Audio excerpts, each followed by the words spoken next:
Hi, I'm Keith with the Rockford How-To series. We're going to do a couple of segments on various door adjustments for you. We're going to start here with your bypass door systems. A lot of your closet doors, in this case a pantry door, are set up on a bypass door system, and that's that the two doors bypass each other.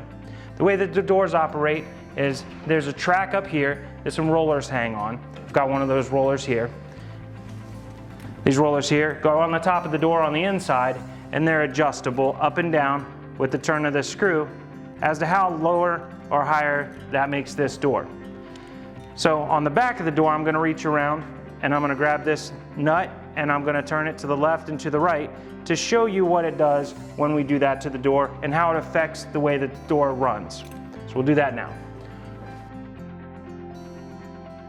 All right, we're going to turn that the opposite direction. We're going to go to close the door. What you're going to see is a very small gap up top and a very wide gap at the bottom. Now this is an extreme case. You're never really going to see your door out of adjustment to this extent, but if you do, it's good to know that you can adjust it, even if it's 3/4 of an inch down at the bottom and a half, and tight at the top. So most of the time we see it where it's a little bit out at the top or it's a little bit out at the bottom. But by adjusting that wheel to the left and right, you're going to raise and lower that hanger on the top so that you can get more adjustment on the left and the right of the door. So we'll go ahead and readjust it back the way that it should be now.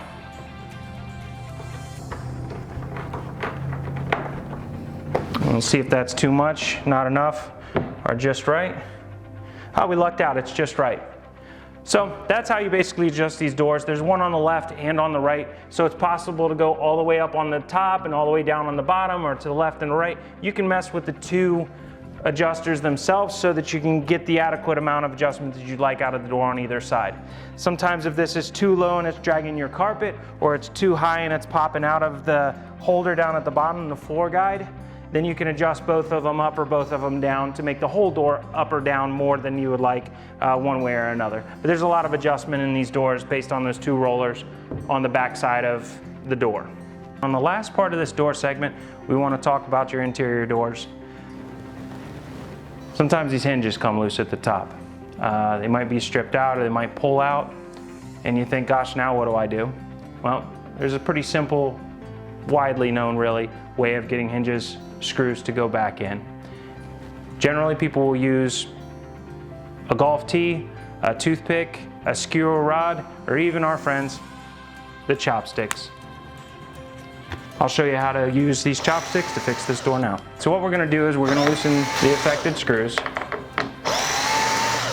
We're going to get your hinge pulled back to access these different holes. If you have an old pencil sharpener, this works too. You just hit that in until it's in there solid, then you break it off, even with the surface of the door. Give it a little tap, just make sure that it's set below there. Essentially what we're trying to do is plug this hole so that when we put the screw back in, then it'll be able to expand into new wood. We're going to continue to use the same chopstick because it's the same diameter all the way across. We're going to break that one off in the hole.